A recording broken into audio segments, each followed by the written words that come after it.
Padahal pesta pernikahan yang mereka adakan itu secara tertutup, hanya keluarga besar dan beberapa kolega penting saja yang datang. Tapi Kanaya tidak berekspektasi jika akan memenuhi satu ruangan. Acaranya diadakan di sebuah hotel bintang 5. Jangan tanya berapa banyak uang yang digunakan untuk mengurus semua persiapan. Selama berjam-jam, Kanaya dan Nagara mesti berdiri dan tersenyum formal untuk menyalimi para tamu undangan. Bahkan wajah dan kaki Kanaya sekarang sudah terasa kebas. Barulah saat langit mulai menggelap dan malam tiba, ia bisa menghela napas lega. "Nay, Mama sama Papa pulang dulu ya," pamit mamanya begitu saja. Membuat Kanaya gelagapan. Loh, aku ikut." "Nggak boleh, kamu bareng sama Nagara. Dia udah booking satu kamar di atas buat kalian menginap malam ini," jawab mamanya. "Sama Mama juga dong," rengek Kanaya. Ia tidak sanggup jika ditinggalkan dengan Nagara. Hanya berdua. Pasti rasanya sangat canggung dan aneh. Lalu bagaimana jika pria itu melakukan hal aneh kepadanya? "Entar kalau aku diapa-apain sama Pak Nagara gimana, Ma?" "Hush, aneh banget.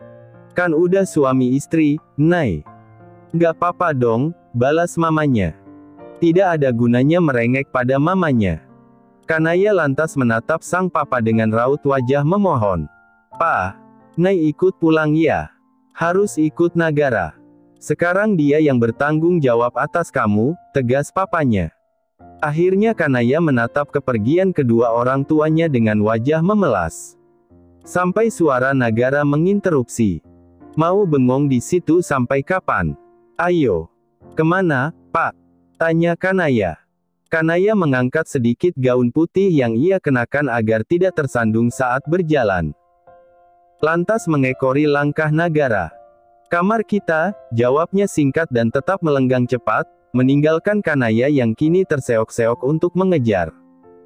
Nagara sempat menoleh sekilas tetapi tidak ada keinginan untuk membantu. "Dasar laki-laki hati batu. Bantuin kek," batin Kanaya. Begitu sampai di kamar yang dimaksud, Kanaya speechless. Kamar tersebut didekorasi dengan nuansa warna merah muda. Banyak sekali lilin aromaterapi yang berjejer di lantai. Belum lagi kelopak bunga mawar yang disusun membentuk love di atas kasur. Benar-benar terlihat seperti kamar pasangan yang baru saja menikah.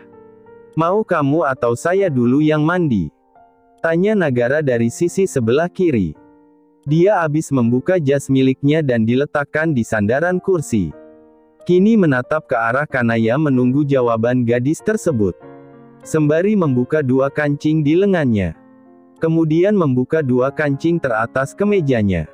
Membuat Kanaya segera menutup muka dengan telapak tangan. "Bapak dulu. Tapi buka bajunya di dalam kamar mandi, jangan di sini," pekik sang gadis. "Pede banget. Saya juga nggak mau buka baju depan muka kamu," balas Nagara. "Terus itu apa?" pekik Kanaya mengintip dari sela jemarinya. Di mana kini kemeja Nagara masih melekat di tubuhnya, hanya dengan dua kancing yang dibuka. "Biar nggak gerah," jawab Nagara cuek. Muka Kanaya memerah menahan malu. Sedangkan Nagara segera berlalu menuju ke kamar mandi dan menyalakan air shower. Berhubung Nagara sedang sibuk mandi, ini kesempatan Kanaya untuk segera membuka gaun yang dikenakan. Sebab rasanya sudah sangat sesak dan berat. Tapi sebelumnya ia sudah menghapus semua riasan yang melekat di wajahnya. Tangannya meraih resleting di bagian belakang. Baru diturunkan sedikit, resletingnya macet dan tidak bisa bergerak. Mau sekuat apapun Kanaya mencoba. Jadi mau tidak mau ia harus meminta bantuan Nagara. Tapi ia bingung dan malu untuk mengatakannya. Bahkan saat laki-laki tersebut sudah selesai mandi dan membuka pintu. Membuat wangi lavender menguar ke seisi kamar, Kanaya masih bungkam. Nagara sudah mengenakan setelan piyama dari hotel. Lantas mengeringkan rambutnya dengan handuk. Dahinya mengernyit heran ketika melihat Kanaya yang diam saja di depan meja rias. "Kamu lagi cosplay jadi patung pancoran?" "Bukan," jawab Kanaya. Gih mandi, perintah Nagara. Itu. Anu, Pak, ucap Kanaya dengan kikuk. Dengan kikuk Kanaya memutar tubuhnya dan menggaruk tengkuknya yang tidak gatal sama sekali. Sedang Nagara kini mengacak rambutnya yang masih setengah basah. Apa? Tanyanya dengan suara dalam dan berat. Hari ini benar-benar terasa melelahkan bagi Nagara. Kanaya meneguk ludahnya sekilas. Nggak jadi. Serunya kemudian segera berlalu masuk ke dalam kamar mandi. Bocah aneh, gumam Nagara. Di dalam bilik mandi, Kanaya merutuki dirinya sendiri yang tidak mampu meminta bantuan Nagara. Dia takut laki-laki itu salah paham dan berpikir jika Kanaya tengah menggodanya. Kanaya lantas mencoba menurunkan kembali resleting gaunnya tapi tetap saja macet. Bahkan saat sudah berlalu sekitar setengah jam ia masih belum bisa menanggalkan gaunnya. Nagara yang heran sebab Kanaya tidak segera keluar pun mendekat ke arah pintu. Tidak ada suara gemericik air sejak tadi. Apa mungkin gadis tersebut ketiduran? Ia lantas mengetuk pintu kamar mandi sekilas. Masih hidup. Sialan, pertanyaan macam apa itu? Dia doain gue mati konyol di dalam kamar mandi. Batin Kanaya. Masihlah. Jawab Kanaya kesal. Terus kenapa nggak keluar-keluar? Tanya Nagara. Sebentar lagi, Pak. Pak Nagara tidur duluan aja, jawab Kanaya. Nagara masih bergeming di tempatnya. Menunggu sekitar 5 menit dan Kanaya tidak kunjung keluar. Kamu ngapain sih? Tanya Nagara kesal. Buka pintunya atau saya dobrak. Jangan, Pak. Seru Kanaya. Makanya buka, desak Nagara. Nggak bisa, balas Kanaya. Oke saya dobrak. 1, 2. Ancam Nagara. Pintu kamar mandi tersebut pun terbuka pelan dan menampilkan Kanaya yang masih berada di balutan gaun. For real? Kamu ngapain aja dari tadi? Muka Nagara terlihat murka dan tidak percaya. Jadi dari tadi gadis itu melakukan apa? Bersemedi. Resleting gaunnya macet, jawab Kanaya pelan. Nagara menghembuskan napas jengah begitu mendengarnya. Dan menyuruh Kanaya untuk memutar badan menatap ke arah kaca wastafel dan memunggungi suaminya itu. Tanpa sengaja mereka saling bertatapan dari pantulan kaca. Dan Kanaya sebagai pihak pertama yang memutus kontak. Laki-laki tersebut lantas menurunkan resleting gaun Kanaya pelan dan benar benda tersebut tersendat di tengah jalan. Membuatnya mesti memajukan wajah dan melihat dengan saksama apa yang membuatnya tidak berfungsi dengan baik. Ternyata ada untaian benang yang menghalangi. Punggung mulus Kanaya kini sedikit terekspos. Membuat deru napas Nagara terasa menyapu kulit polosnya. Udah, Pak? Tanya Kanaya. Belum. Ada benang yang nyangkut. Maaf kalau saya nggak sengaja nyentuh punggung kamu, jawab Nagara. Tangan kirinya lantas digunakan untuk memegangi bagian atas resleting yang sudah terbuka. Dan yang kanan menarik benang tersebut. Sesuai ucapannya, tangannya sempat mengenai kulit punggung Kanaya. Membuat si perempuan sedikit tersentak, sebab tubuhnya seperti terkena sengatan listrik dengan sensasi ingin yang menjalar dari telapak tangan Nagara. Laki-laki tersebut lantas menjauhkan badan dan berdiri tegak kembali. Udah. Lain kali kalau nggak bisa, minta tolong. Kanaya keluar dari kamar mandi dengan piyama serupa seperti yang dikenakan Nagara. Ia pikir dosennya itu sudah terlelap, ternyata masih terjaga. Dan kini duduk di sofa dekat jendela balkon sambil memangku laptop miliknya. Pak Nagara belum tidur? Tanya Kanaya. Pertanyaan bodoh, harusnya di awal kalimat ia menambahkan kata kenapa. Untung respon laki-laki tersebut santai. Belum, masih ada kerjaan. Dasar orang gila kerja, di hari pernikahannya saja masih memikirkan pekerjaan, batin Kanaya. Dengan kikuk Kanaya lantas naik ke atas ranjang yang kini semua kelopak bunganya sudah dibersihkan. Entah dibuang Nagara kemana. Kalau ngantuk tidur duluan aja. Nanti saya tidur di sofa, ujar Nagara. Hah kok gitu? Seru Kanaya. Ngarep satu ranjang sama saya? Tanya Nagara dengan nada sinis dan sebelah alis terangkat. Bukan itu maksud saya. Apa badan Pak Nagara nggak pegal-pegal besok? Tanya Kanaya. Nggak usah mikirin saya. Saya nggak minta dipikirin sama kamu, jawab Nagara. Sial, salah memang memberi perhatian pada Nagara. Kanaya lantas menarik selimut dan tidur membelakangi suaminya yang masih setia duduk di sofa. Hari-hari Kanaya kembali berjalan normal minus statusnya yang kini menjadi istri Nagara. Juga kebiasaan tambahan dari Hera yang sering menggodanya setiap kali mereka menghadiri kelas milik suaminya. Temannya itu pasti akan mengode Kanaya dengan kerlingan mata dan senyum menyebalkan. Sikap Nagara dan Kanaya masih sama seperti dulu. Saat di kampus mereka bertingkah seakan tidak saling mengenal. Dan Nagara menjalani pekerjaannya secara profesional sebagai dosen. Pagi itu sedikit berbeda sebab Nagara bangun lebih telat dari biasanya. Dan membuatnya mesti gerasak-gerusuk untuk bersiap-siap. Untung Kanaya cukup peka dengan membuatkannya sarapan berupa roti yang dioles selai coklat di atasnya. Sebab ia tidak bisa memasak. Di hari sebelumnya, biasa Nagara yang menyiapkan sarapan. Nay, kamu tahu dasi saya yang warna navy ada di mana? Tanya Nagara. Nggak tahu, saya nggak pernah lihat, jawab Kanaya. Cek, di mana sih? Nagara berdecak kesal dan kembali berlalu menuju ke kamarnya sendiri.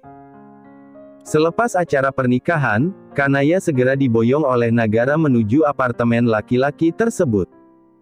Informasi tambahan, mereka tidur di kamar yang terpisah. Kata Nagara agar Kanaya tidak mengganggu jika ia mesti menyelesaikan pekerjaan di rumah, di dalam kamarnya lebih tepatnya. Sebab bagi Nagara, Kanaya bernapas saja sudah sangat berisik untuknya. Masih di laundryan mungkin.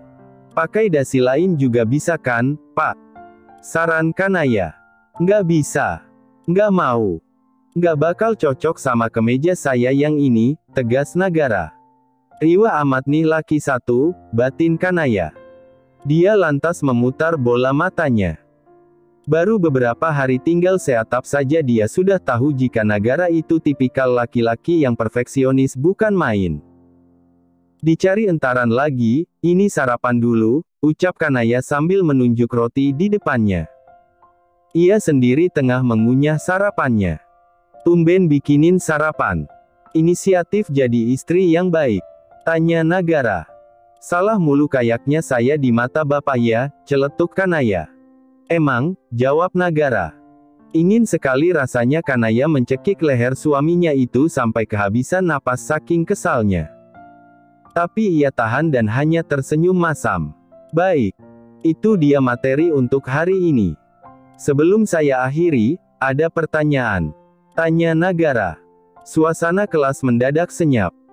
Tidak pernah ada satupun mahasiswa di kelas yang berani untuk mengajukan pertanyaan setiap kali Nagara selesai mengajar. Tidak tahu kenapa, energi mereka sudah terkuras habis untuk menyimak setiap penjelasan yang dosen itu berikan. Oke, tidak ada. Kalau begitu saya tutup pertemuan kali ini, ujar Nagara. Nagara berjalan menuju ke arah pintu. Ia mengikuti saran Kanaya untuk tidak mengenakan dasi tapi dengan satu kancing teratas kemejanya yang dibuka. Dan berhasil membuat beberapa gadis di depannya berseru girang. Sebelum badannya benar-benar lenyap di balik pintu, Nagara menoleh dan berkata, "Oh saya lupa, minggu depan akan ada kuis." Semua orang di dalam ruangan mengerang frustasi.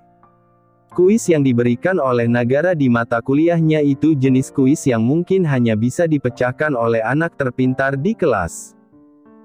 Untuk ukuran otak udang seperti Kanaya, dia perlu mempersiapkan materi dan belajar paling tidak 3 hari sebelum kuis itu dilaksanakan. Dosen di mata kuliah selanjutnya mengabari jika beliau berhalangan hadir dan pertemuan di hari tersebut akan diganti di lain hari.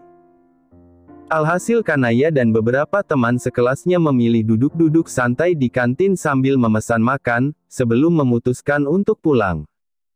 Ada 5 perempuan yang duduk di bangku dekat pintu kantin, termasuk Kanaya dan Hera. Awalnya mereka semua makan dengan hikmat. Sampai Nagara lewat dengan lengan kemejanya yang digulung sampai siku menampilkan urat nadinya dengan jelas terekspos. Sampai membuat Nadine gagal fokus dan menjatuhkan batagor yang sudah masuk di mulutnya. "Ih jorok," seru Kanaya. Sorry. Abisnya Pak Nagara bikin gagal fokus," ujar Nadine. "Tuh dosen muda makin hari makin cakep aja buset," komentarnya lagi. Hera menendang kaki Kanaya di bawah meja dan meliriknya sekilas. Membuat Kanaya memberi isyarat agar temannya itu tidak bertindak mencurigakan. "Tapi heran deh, masa sampai sekarang masih jomblo? Kayak mencurigakan banget nggak sih?" ujar Ola di sebelah Nadine. JH yang sejak tadi diam kini ikut nimbrung. "Cowok cakep kalau jomblo menahun tuh alasannya cuman 2. Yang pertama, dia punya trauma. Entah pernah disakitin atau gimana. Yang kedua, dia gay. NYOR lo," teriak Kanaya dengan melempar gumpalan tisu bekas mengelap bibirnya. Entah kenapa dia merasa tidak terima suaminya dikatai seperti itu. Hera tergelak dibuatnya. "Mulut lo kalem, Nay." "Buset," ujar Nadine. Nadine berdeham. Dia itu biang gosip dan ratunya berita-berita paling hot di fakultas. Pokoknya kalau orang lain belum tahu, dia udah tahu duluan. "Yang pertama sih." "Hah? Masa?" tanya Hera tidak percaya. Sedang Kanaya diam dan hanya memasang telinga baik-baik. "Berdasarkan rumor yang gue dengar, dia ada trauma sama cewek gitu. Apalagi yang modelannya gatel dan suka godain. Pokoknya Pak Nagara paling risih dan anti sama cewek kayak gitu," jelas Nadine. "Cewek penggoda?" tanya Kanaya memastikan. "Oh," jawab Nadine. Di perjalanan pulang menuju ke apartemen, Kanaya terus memikirkan ucapan Nadine. Jadi Nagara benci tipe perempuan penggoda ya?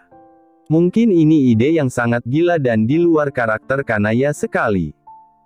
Tapi ia akan mencoba menjadi perempuan seperti itu di depan Nagara.